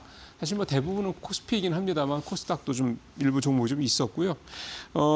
코스피에서 올랐 238곳으로 38곳, 코스닥에서 또 27곳 정도가 좀 늘어났고 대부분은 코스피라는 점이고 코스닥 상장사 같은 경우는 좀 적었는데 10조로 좀 올라가 보니까 여기서 또 확 또 벌어지더군요. 코스피가 대부분이고 코스닥은 정말 4종목밖에 안 됐습니다. 여러분 잘 아시는 알테오젠, 에코프로비엠, 에코프로, ABL 바이오 4종목밖에 안 됐는데 10조 이상 시총이. 근데 이 중에 또 알테오젠 또 빠져나가지 않습니까? 올해 코스피로. 그렇게 되면 현재로서는 3종목밖에 안 되는 거죠. 그래서 올해 좀 정부가 이미 뭐 여러 차례 얘기를 했습니다만 코스닥 활성화 정책을 통해서 어느 정도 밸런스를 좀 맞추려는 작업이 사실은 어쩔 수 없이 해야 되는 부분이기도 합니다. 근데 이제 어쩔 수 없다라는 표현이 안 나와야 되겠죠. 지금 이 표현이 나올 수밖에 없는 이유는 코스닥 쪽에서 사실은 시총 1조 이상으로 이렇게 10조까지는 둘째치고 1조 이상으로 좀 갈 만한 종목들이 사실은 현재로서는 그렇게 또 많지 않다라는 점 때문입니다. 이 상장 종목 수에 비하면. 그래서 건전화를 시키고 그다음에 솎아낸 다음에 남아에서 이제 한번 걸러진 비교적 건강한 종목들에 대해서 이제 적극적으로 지원도 하고 도와주고 이렇게 해서 이 종목들을 이제 키워줘야 되는 거죠. 그러면서 이제 뭔가 좀 약간 맑아진 물에 새로운 어떤 선수들이 투입이 돼야 그 선수들도 좀 안정된 상황에서 올라갈 수 있다. 이런 이제 구조가 될 수가 있는 거기 때문에 그런 부분 관련해서 이제 올해 이 코스닥 시장 활성화 대책은 상당히 무엇보다 좀 기대도 되고 또 실질적이어야 된다. 그냥 뭐 예전에 나왔던 정책들처럼 뭐 코스닥 시장 활성화 정책 나왔는데 활성화되는 건 없고 뭔지 잘 모르겠다 이런 게 아니라 이번에는 정말로 코스닥 시장이 지금 뭐 시장에서는 올해 뭐 1200 얘기도 나오고 하더라고요. 코스닥이. 근데 1200, 1300 이 지수가 중요한 게 아니라 올라간 다음에 떨어지지 않아야 됩니다. 이제 그게 이제 우리 시장이 갖고 있는 고질적인 문제이기 때문에 그 부분이 다시 앞서 우리 표에서 보셨던 것처럼 오르내림만 하는 게 아니라 계속 올라야 된다는 거죠. 우상향이 돼야지 이제 투자자들도 안심하고 투자할 수가 있는 거기 때문에. 그다음에 이제 뭐 참고로 말씀드리면 지난해 1조 클럽에서 떨어진 기업들도 여러 개 있던데 보니까 코스피 7개, 코스닥 5개인데 그 코스피 같은 경우는 2차 전지의 그 대표적인 종목 중에 하나 있었죠. 한때 금양 있었고 경동나비엔도 떨어졌고요. 그다음에 동원 시스템즈, 채방전지 이런 회사들이고 코스닥이 위메이드, 숲, HLB 생명과학, 대주전자재료, VT 이런 종목들이 1조 클럽에서 밑으로 떨어진 그런 종목들이었습니다. 자, 하나만 더 가볼까요? 장 얘기. 작년 코스피 불장에도 개미 역대 최대 26조 원을 팔았다. 전에 가장 많이 팔았을 때가 15조였더라고요. 이게 2012년 요때였는데 요때 이후로 그러니까 그때가 아시겠지만 이제 금융위기 끝 무렵이었죠. 그때 2012년이면 한참 그 남부 유럽 뭐 피그스 국가라고 또 얘기하는데 오랜만이네 피그스 국가란 말 쓰는 것도 그때 그 기업들이 이제 망가질 때 그때입니다. 그때 국가들 망가질 때 그때 이제 15조 원 정도로 개인 투자들이 가장 많이 팔았을 때인데 작년에 무려 26조로 그때 당시보다 11조 원이나 훨씬 더 파는 그런 역대급 불장을 보여줬습니다. 이거에 대한 해석은 이렇게 보시면 될 것 같습니다. 그 전에 그러니까 이제 팬데믹 때 한참 장이 오른 다음에 한 2, 3년 정도 우리 장이 좀 쉬었죠. 그 2, 3년 동안 굉장히 고통스러운 그런 시간을 보냈던 분들이 작년에 장이 급등을 하면서 뭐 그러니까 본전을 회복을 하고 조금 올라가자마자 이제 대거 던지셨다 이렇게 봐야 될 것 같습니다. 그러니까 이제 오랜 어떤 이 손실 구간에서의 이 어떤 고통 그거를 일단 고통이 회복되자마자 그 손실 구간을 벗어나자마자 바로 던지는 일종의 좀 해방의 기간이었다 이렇게 좀 볼 수가 있습니다. 그래서 이걸 무조건 뭐 개미가 역대급으로 팔았으니까 뭐 우리 시장이 뭐 크게 문제가 있었다 이렇게 볼 필요는 전혀 없는 거고 잘 아시는 것처럼 작년에 코스피가 76%나 오르지 않았습니까?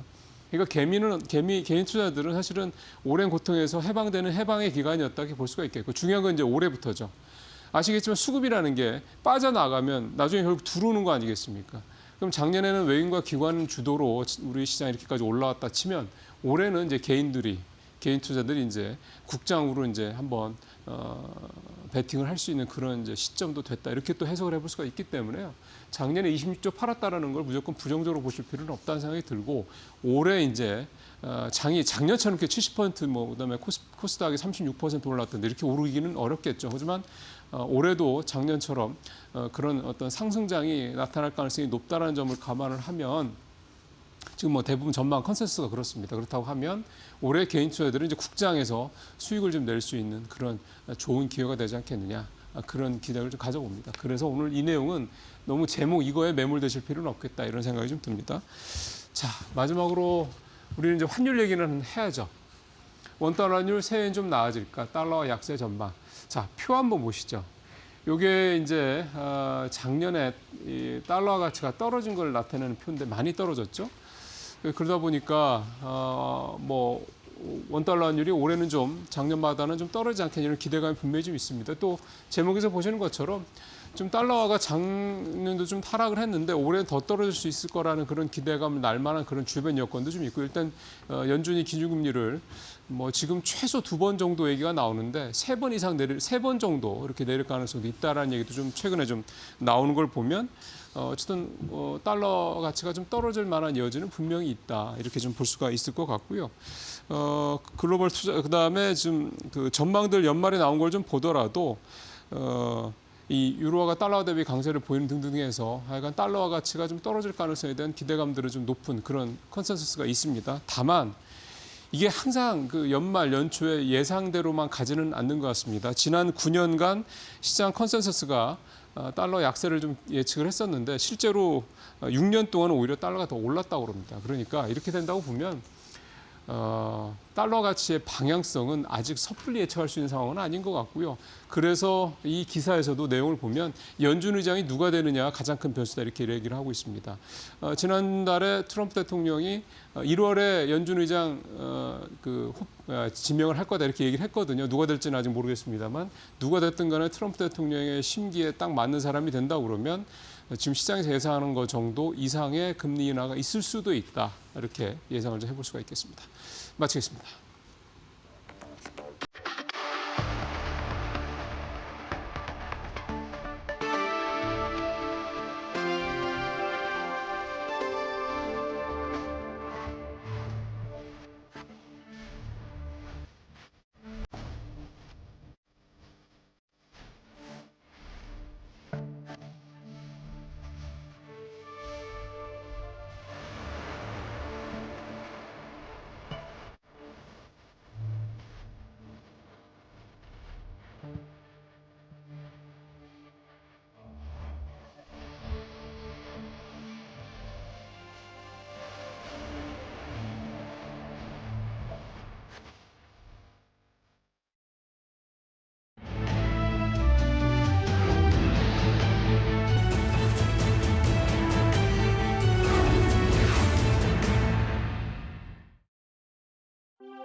네, 오늘 2016년의 첫 거래일 맞이하기 전에 오늘 잠시 증시를 톱어보자면요. 이제 작년의 마지막 거래일 뉴욕 증시는 나흘 연속 하락세를 보였습니다.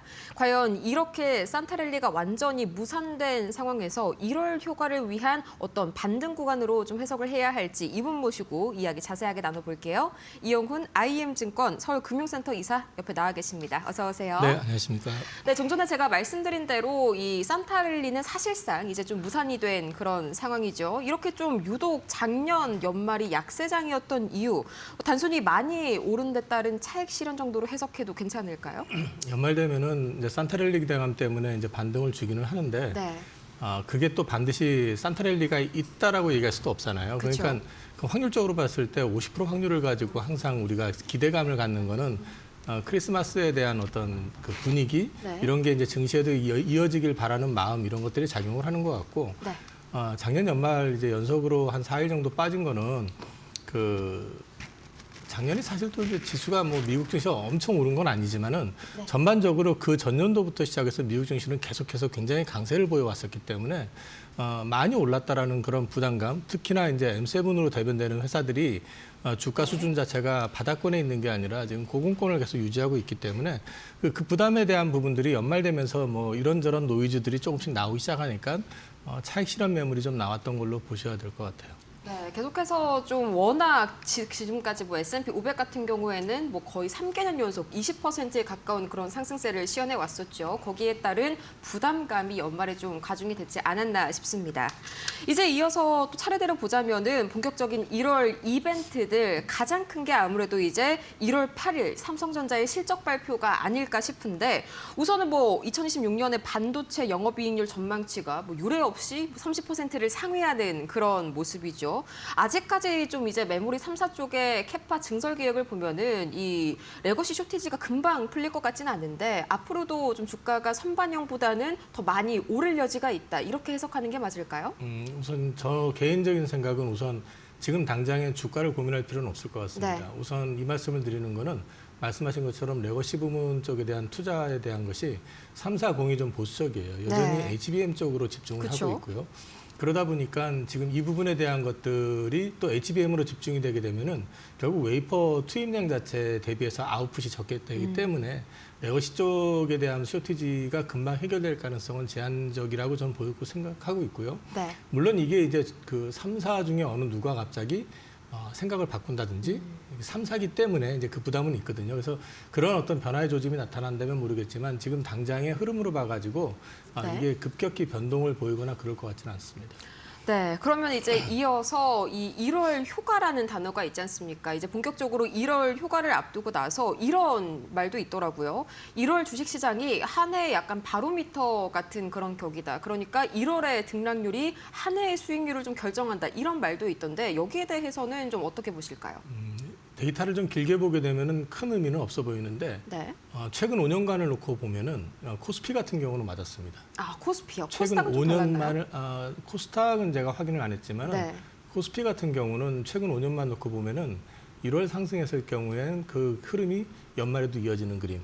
그렇기 때문에 5년간은 계속해가지고 방향성이 일치했습니다. 근데 그렇다고 해가지고 이게 항상 그렇다라고 얘기할 수는 없어요. 네. 그러니까 아마도 지금 뭐 연말에 미증시 계속 하락했었던 것도 경제감이 많이 작용했던 거잖아요. 그러니까 1월 달은 또 0점 잡는다는 거 표현을 하는데 그거 이제 뭐 군에서 사격하기 전에 이제 총의 어떤 조준 전에 네. 이제 0점을 맞추는 그런 어떤 기간이 될 것 같기는 한데 저는 어쨌든 지금 구간에서는 적어도 올 상반기까지는 흐름 자체가 좀 작년에 이어서 이어질 것 같다. 네. 그 이후의 흐름에 대한 것들은 작년 연말부터 나왔었던 여러 가지 노이즈, 거기에 대한 시장의 반응, 그리고 또 업체의 반응 이런 것들이 좀 종합이 됐을 때 네. 하반기에 대한 부분을 전망해야 되기 때문에 지금은 일단은 하락보다는 적어도 상반기는 괜찮을 것 같다는 쪽으로 보시면 어떨까 싶습니다. 네, 그래도 상반기까지는 계속해서 이 지난해의 상승 흐름이 좀 이어질 것이다. 이런 긍정적인 전망을 해주셨고요. 또 이제 1월 달에 가장 큰 관심이 모이는 이벤트가 바로 CES 2026이죠. 이제 현재 시각으로 6일부터 9일까지 개최가 됩니다. 이 실제로 로봇들을 보면은 지난주에 이제 로봇 테마 중에서 움직인 종목들이 CES 2025에서 좀 신기술을 공개한 기업들 위주로 좀 움직였었거든요. 이 로봇주가 본격적인 주도주로 탈환할 수 있다는 그런 좀 기대감으로 봐도 될까요? 우리나라에서 이제 로봇주 같은 경우는 이제 섹터로 말씀을 드리면 작년 같은 경우는 시총도 그렇게 크지 않았었고 네. 약간 테마성으로 많이 움직였었다고 그쵸? 한다면은 올해 같은 경우는 이제 중국의 유니트리가 상장이 되면서 아마 상용화에 나설 거고 테슬라의 옵티머스 역시 지금 상용화를 예고하고 있는 상태고 우리 잘 알고 있는 보스턴 다이나믹스 같은 경우도 네, 양산 전 단계까지 일단 네. 실증 작업을 올해 진행을 해서 아마도 내년부터는 양산을 하려 들 것 같습니다. 27년부터는 이렇게 놓고 얘기한다 그러면은 이제 실생활에서 이런 네. 것들이 상용화되는 그런 단계에 있기 때문에 조금 더 구체화되는 그림이 나올 거기 때문에 작년 하반기 특히 연말에 좀 상승폭이 컸기 때문에 거기에 따른 차익력은 나올 수 있지만 개인적으로 봤을 때는 올해 연중으로 봐서는 휴머노이드 관련된 쪽은 계속해서 관심을 가져보셔야 할 것 같습니다. 네, 역시나 휴머노이드, 이 피지컬 AI 쪽으로도 테마가 모이고 있었는데 이 부분에 좀 집중해야 한다고 정리를 해주셨네요. 그렇다면 이번에 이제 CES 이슈가 본격적으로 부각이 되기 시작하면은 AI 대형주 또는 이 로봇 중소형 소부장 관련 종목 두 가지 중에서 어떤 쪽에 조금 더 힘을 줘봐야 될까요? 일단 지금 가장 편안한 밸류는 역시 IDM 쪽. 그렇겠죠. 칩메이커 쪽이기 때문에 그쪽을 외면하고 시장을 보시는 거는 그렇게 현명한 판단 같아 보이지는 않고요. 네. 대신에 이제 소형주 같은 경우는 좀 회사를 좀 아셔야 됩니다. 그 회사를 좀 아셔야 된다는 측면하고 밸류에이션 부담은 항상 가지고 간다는 거 염두에 두셔가지고 네. 그 시장에 잘 부응하실 수 있을 정도의 능력이 되신다 그러면은 거기서 추가 수익을 기대하실 수는 있겠지만은 잘못 고르셨을 경우에는 좀 고생하실 수도 있기 때문에 그런 것들을 같이 감안해서 투자의 어떤 판단을 하실 필요가 있지 않을까? 그리고 이제 투자와 관련된 부분들이 지금 삼성전자나 하이닉스나 이제 조금씩 계속 발표가 나오고 있는데 네. 그것들이 좀 구체화된다고 그랬을 때 그쪽에서 이제 수혜를 받는 속 섹터 지금 봐가지고는 뭐 레거시 쪽 같은 경우 후공정 쪽일 것 같고 후공적이요. 네. 그다음에 이제 뭐 HBM이나 이런 쪽에 전공정 이런 쪽 관련된 쪽이 서로 이제 좀 수혜를 볼 가능성이 많아 보이니까 네. 그러니까 이런 쪽 관련돼 있는 이제 회사들 가운데 밸류에이션이 상대적으로 저평가되어 있거나 또는 이 증서를 통해 가지고 수혜를 볼 수 있는 쪽이 어딜까를 좀 보셔가지고 그런 쪽은 선제적으로 좀 담아놓는 것은 나쁘지 않을 것 같습니다. 네, 확실히 이 로봇주는 아직까지는 좀 테마성으로 움직이는 경향도 남아있지 않습니까? 이것 때문에 AI 대형주들이 조금 더 투자를 하기에는 좀 더 수월해 보이는 그런 모습인 것 같습니다. 이제 이어서 또 이제 CS뿐만이 아니라 JP모건 헬스케어, 바이오 쪽도 우리가 한번 좀 주목을 해봐야 될 시간이 왔는데 이 보면은 연말에요. 로봇이랑 바이오가 좀 독특했습니다. 이게 대주주 양도세 이슈가 끝나자마자 수급이 돌아오기는커녕 이쪽에서 약간 차익 실현이 나왔었단 말이죠. 이 앞으로는 좀 이제 JP모건 헬스케어 컨퍼런스 이런 거를 앞두고 좀 시세 반등을 노리는 움직임이 나타나지 않을까 싶은데요. 통상적으로는 JP모건 헬스케어가 개최되기 직전에 좀 수급이 빠지는 네, 그러니까 조금 이제 그 전에 오르고 빠지는 네. 게 과거의 패턴이었었거든요. 네. 그리고 또 이제 1월 아마 이제 어닝 시즌이 다음 주부터 본격적으로 도래하잖아요. 그 삼성전자 실적 발표부터 시작이 될 텐데 그렇게 될 경우에는 이제 어닝 시즌에 대한 기대감 이런 것들이 많이 작용하기 때문에 이제 이 바이오 섹터 같은 경우는 어닝에 대한 부분들은 좀 상대적으로 약하잖아요. 네. 그러니까 거기에서 뭐 추가적인 어떤 큰 이벤트가 나오기 전에는 바이오 섹터는 조금 쉬어갈 가능성은 여전히 있다. 근데 쉬어간다고 해서 포기를 해야 되는 쪽이 아니라 작년 하반기 바이오 상승 폭이 굉장히 좋았었잖아요. 그쵸. 그리고 또 지금 보면은 작년 상반기 주도주 섹터에서 하반기 주도주 섹터가 조금 바뀌었어요. 네, 어떤 식으로 전체적으로 바뀌죠? 네. 상반기 때는 조선주, 방산주, 원전주, 전력기기가 주도를 했었다면 그렇죠. 하반기 들어와 가지고 물론 그쪽도 같이 움직이긴 했지만 시장을 리드했었던 거는 반도체였고요. 네. 바이오였었고 그동안 숨죽이고 있었던 현대차 그룹을 위시해서 휴머노이드 쪽이 굉장히 강하게 드라이브를 걸었었습니다. 근데 올해 지금 흐름 자체가 작년 하반기 추세가 좀 이어질 가능성 이런 부분들을 좀 주목하지 않을 수 없기 때문에 네. 바이오 섹터 관련한 부분들은 올해 연중으로 어쨌든 지켜보셔야 될 것 같아요. 네, 역시나 이 로봇이랑 반도체에 대한 모멘텀은 여전히 유효한 것 같습니다. 계속해서 작년 하반기의 흐름을 이어가는 올해도 상반기가 되지 않을까 싶네요. 이제 또 1월 4일부터 3박 4일간 있을 이 대통령의 중국 국빈 방문도 좀 시장에 영향을 미쳤는데 실제로 뭐 30일에 이 뉴스가 나오자마자 시간의 거래에서 화장품주들이 크게 올랐었죠. 추가적으로 이 수혜주 대응 좀 어떻게 전략 세워주실까요? 사실은 이제 중국이 과거에 이제 초기 개발 단계 때는 우리 거를 많이 활용을 했었기 때문에 우리 네. 중간재를 수출을 하고 우리한테 유리했었는데 요즘은 지금 중국이 거의 다 자기네들이 자체적으로 네. 다 하기 때문에 그런 것들이 관계 개선된다고 했을 때 우리한테 크게 돌아설 수 있는 부분이 어딜까? 이 부분을 생각해 보면 방금 화장품 말씀하셨지만은 화장품 같은 경우도 중국 업체들의 원료를 만들어주는 쪽도 결국 우리 회사들이에요. 네. 그러니까 결국 가가지고 과거에 우리 이제 브랜드 경쟁력을 가지고 좀 치고 들어가가지고 좀 장악을 했었다 그러면 이제는 그런 것만 가지고는 쉽지 않을 것 같고요. 그래서 개인적으로 봤을 때는 중국 관련해 가지고는 제 개인적인 생각에서는 뭐 갑자기 우리 때문에 뭐 철강을 갖다 수출을 뭐 중단한다 이럴 일은 없을 테니까 네, 그렇죠. 그런 것보다는 오히려 한한령 해제와 관련된 부분들을 주목하실 필요가 있을 것 같고 만약에 그게 좀 구체화된다 그러면은 그쪽과 관련돼 있는 회사들이 좀 실제 수혜를 좀 많이 받지 않을까 싶습니다. 그럼 뭐 섹터나 테마로 잡아주신다면 이 한한령 관련주 중에서도 특히 어떤 섹터가 좀 눈에 띄실까요? 뭐 엔터 쪽이 우선이 될 가능성이 높아 보이고요. 네. 한한령 해제가 구체화되면서 만약에 공연이라든지 좀 얘기도 나왔었잖아요. 그쵸. 작년 말에. 이런 게 이제 실제 구체화되기 시작한다 그러면은 중국이라고 하는 나라의 어떤 매출을 갖다 추가할 수 있기 때문에 그 경우에는 이제 엔터 쪽의 실적 기대감이 굉장히 강하게 올라올 수 있죠. 그래서 엔터 쪽에 우선적으로 저는 이제 고려가 돼야 될 것 같고 네. 화장품은 센티적인 측면이지 실제로 매출이 구체화되는 건 좀 제한적이지 않을까 싶고요. 네. 이 엔터주 위주로 이제 바라보면 좋으실 것 같다고 말씀을 주셨습니다.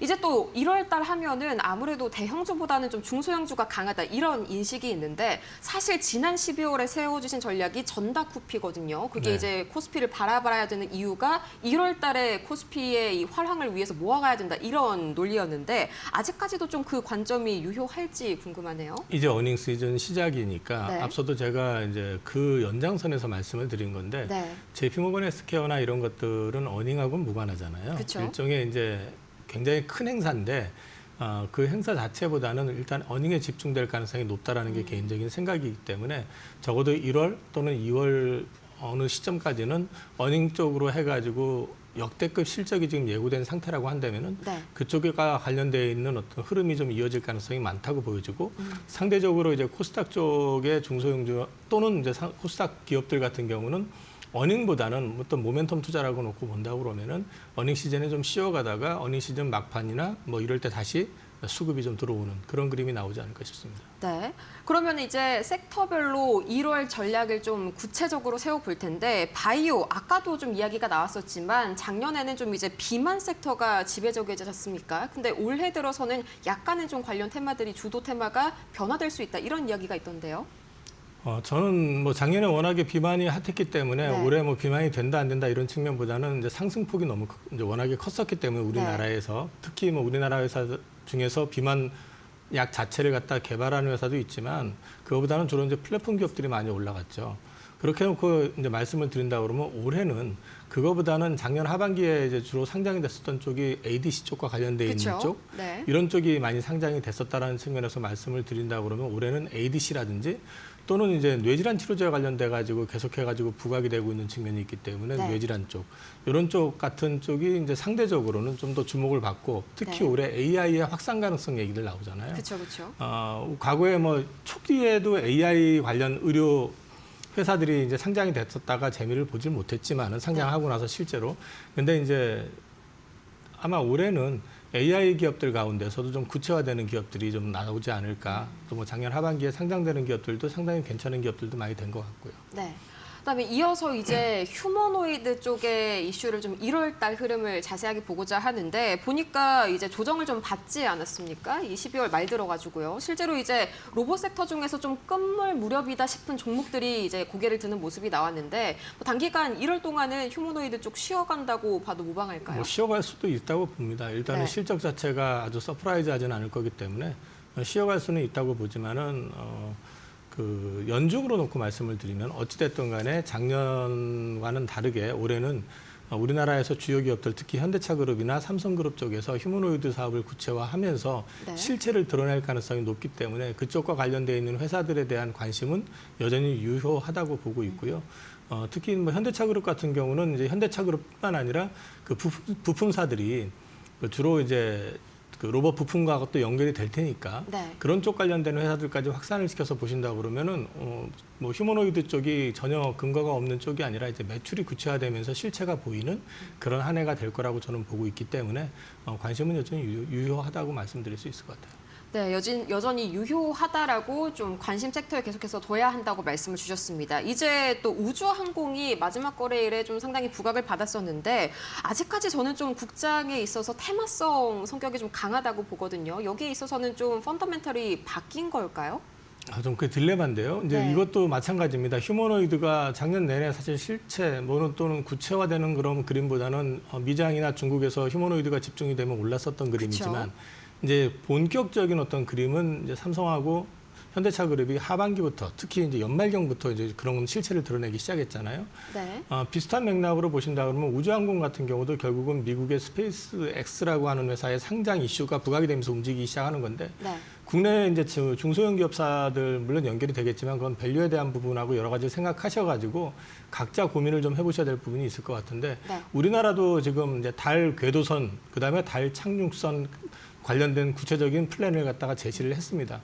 그러면 그쪽과 관련돼 있는 회사들 가운데 작은 회사 말고 이제 주로 방산과 엮여 있는 회사들 가운데 방산이요? 네. 대형사들이 그쪽 관련돼 있는 프로젝트를 진행을 하고 있거든요. 그래서 그런 것들이 어떻게 실체가 묻어날 수 있는지 그건 좀 지켜보실 필요가 있는데 네. 그럼 방산 기업들이 우주까지 품어가지고 만약에 발사체를 기술을 갖고 있는 회사라든지 이런 회사들이 조금 더 구체적인 모습을 보여준다고 한다면은 네. 그런 쪽에서 좀 움직임은 나오지 않을까 조심스럽게 기대하고 있습니다. 네, 대표적인 뭐 그룹주라든지 아니면 대형주들 실체가 있는 우주항공 방산주들의 관심을 가져야 한다고 말씀을 해주셨습니다. 이 마지막으로 전체적인 1월달 전략을 한번 좀 간단하게 세워주시면 좋을 것 같은데 뭐 12월에는 전다쿠피라고 정리를 해주셨잖아요. 이번에도 뭔가 정리할 만한 그런 단어나 문장이 있을까요? 뭐 일단은 저는 1월 달은 연간을 놓고 이제 워밍업하는 단계 또는 0점 조정하는 단계라고 아까 0점 말씀을 조정이요? 드렸죠. 그래서 네. 보면은 항상 해마다 우리나라 같은 경우는 시장을 주도했던 1위 업종이 항상 바뀌었습니다. 네. 2년 연속 이어진 경우가 없어요. 작년 같은 경우는 기계가 이제 시장을 압도했었거든요. 근데 네. 그 기계라 하면 주로 이제 방산 쪽이었거든요. 물론 하반기에는 좀 슬로우해졌지만. 그렇죠. 근데 이제 그 재작년 같은 경우는 조선이었었고요. 네. 올해 같은 경우 그럼 뭐가 될까? 뭐 지금 후보군들은 많습니다. 바이오도 있을 수 있고 뭐 그다음에 휴머노이드도 될 수 있고 그렇죠. 바이오도 반도체도 나올 수 있고 있는데 그런 것들이 이제 사실은 좀 영점 조율을 하는 그런 기간일 가능성이 높다. 네. 그래서 이제 어닝에 집중하시라는 말씀을 좀 드리고 싶어요. 일단은요. 그래서 어닝 서프라이즈가 예상이 되는 섹터들 그런 것들의 어떤 향후 포워드 가이던스 이런 것들을 좀 주목해 보셔가지고 네.